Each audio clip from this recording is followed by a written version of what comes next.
people say that the international break is useless, doesn't make any sense, and shouldn't be there because it's so boring.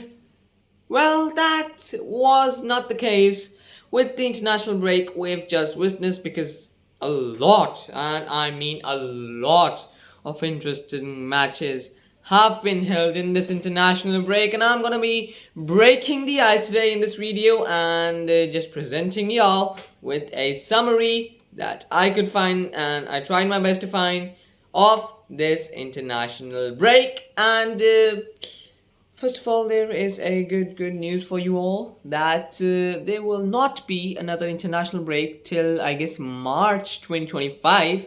So club football will run consecutively for a long time. Alright, so let's start off the bat with the most hyped thing happened in this international break, and that was obviously the most hyped player of all time, Cristiano Ronaldo, and he scored a bicycle kick in Portugal versus who was the second team? I don't remember, but yeah, he scored a bicycle kick. Basically, that's the main point, and nobody else cares about the rest of the Portugal team, because as long as Ronaldo is there, nothing else is going to be wrong, right? And he is the one who just takes away all the screen time from all of the Portugal team. But what can we do? He's the GOAT. We cannot argue. And before you just go into the comment sections and bombard me for saying that Cristiano is the GOAT, I'm going to tell you that I consider both of them to be the GOAT. And as a unsuccessful YouTuber up until now, it will be very risky for me to say either one of them is the GOAT. And if I reach 1,000 subs, by God's will, and then I will just reveal who my GOAT is. So if you want that, so please subscribe to my channel. So Nations League, Portugal won one match against Poland, in which Cristiano scored a bicycle kick, and the second match was against Croatia, which was a draw, in which João Felix saved Portugal from getting a loss against Croatia, and he scored, I guess, in the 90s or something. Then England. Let's talk about England. England were in League B of the Nations League, which might not be a surprise to you at all, because of the way Gareth Southgate had been managing this England team with such a big powerhouse of talent. What you do with the team? You just reached 2 finals, and I know that's a lot, but considering the amount of talent that England had, they should have won both of the Euros final they played. But anyhow, then Gareth Southgate got sacked, and now we had Lee Scarsley, but right now, we have another one, Thomas Tuchel. So let's see how will that turn out. But Lee Scarsley had done an incredible job with England in his short span of managing career. So he won England a promotion to League A, which means they will be playing in the League A next year, in the Nations League next year. I don't know. If the next Nations League campaign starts, that's all. So, and the man who was pivotal in their promotion was obviously Jude Bellingham. He played brilliantly against Greece, although he was not able to contribute in the form of a goal or an assist. But in the second game against Ireland, when they won 5-0, he gave 2 assists. So that is a lot, and the way he played was absolutely brilliant. And I can just surely say, and it will be safe for me and everybody around the world to say, that he is playing more and more like Zidane. His passes, his precision and all, and the way and his workload. He is willing to give his life away for his club and his nation. And that's what we expect from a player of his caliber. And this is the reason why he's called one of the best players in the world, although he's not contributing that much in the goals and assists section. It is something that I cannot describe that he brings to the game. And you can also just see that if you watch their matches, and you just hear saying that Bellingham fell off because he wasn't giving any assists or scoring goals. What can I say? You guys have a brain rot then. Next, Victor Gyökeres.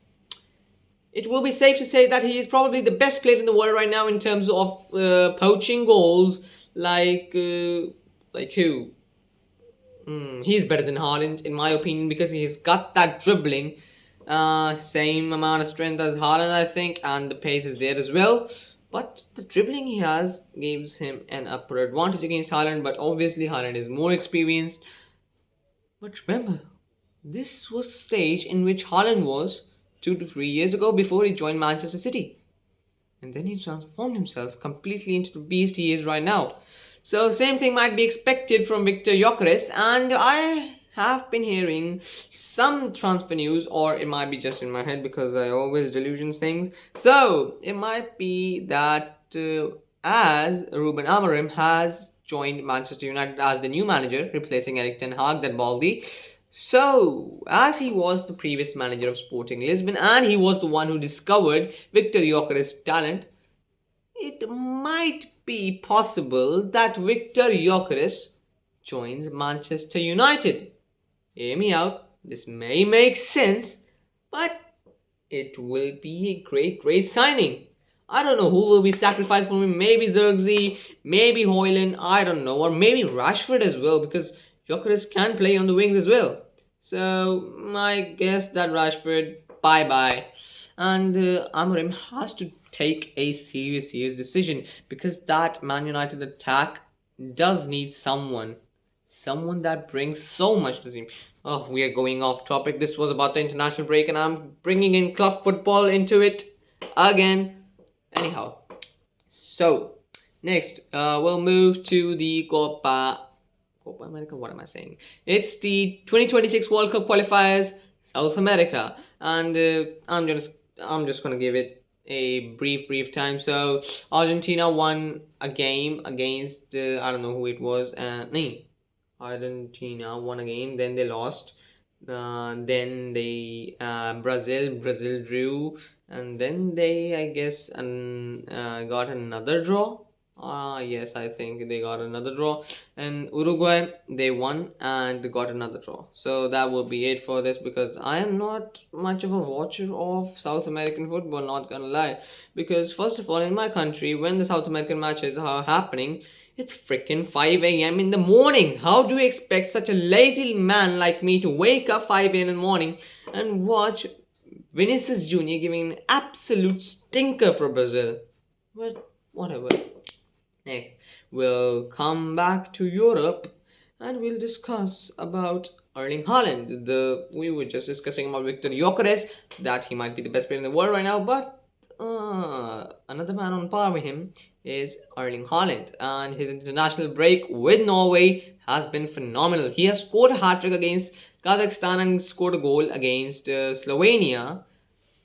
And another man of Norway that has to be mentioned of is Nusa. I don't know, his full name might be Antonio Nusa or something like that, but he is Nusa nevertheless.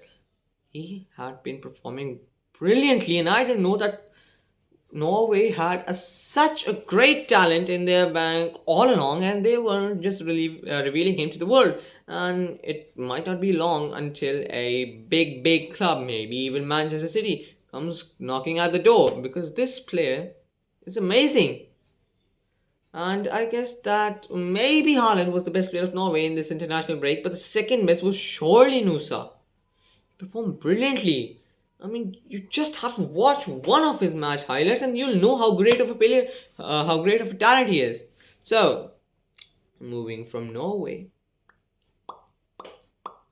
we'll come to Morocco and Africa, because I'm a Madrid fan, and the only thing and the only player I care about from all of the African nations is Brahim Diaz, because he snitched Spain and wanted to play for Morocco. What it is, it's his choice. We can't do anything about it. But the way he's playing with Morocco is really brilliant, and I'm just feeling for myself and my club. Such a great talent is just sitting on our benches. How is that even possible? This just shows you how great of a league is Real Madrid in. But I surely do not hope that he leaves the club, because there have been some rumors of him joining AC Milan. I don't want that to happen. He's a great, great player, and I love him a lot. Not in that way. Dirty-minded freak. All right. He's performing brilliantly. He scored a hat trick as well against, I don't know, Loso, as that was the country's name. I don't know even if that is a country or not. African nation names are weird at sometimes. What can I say? I'm not being racist, so alright. So, this international break has been entertaining and very, very entertaining. I mean, that if you just watched one of those matches, you know that this one was different because we witnessed a lot of great moments. Victor Yorake's must classes in both of the matches he played, and he scored 4 goals in one as well. So this just shows that there are so many talents left to be discovered and are popping up through the international breaks. So these might not be that awful after all.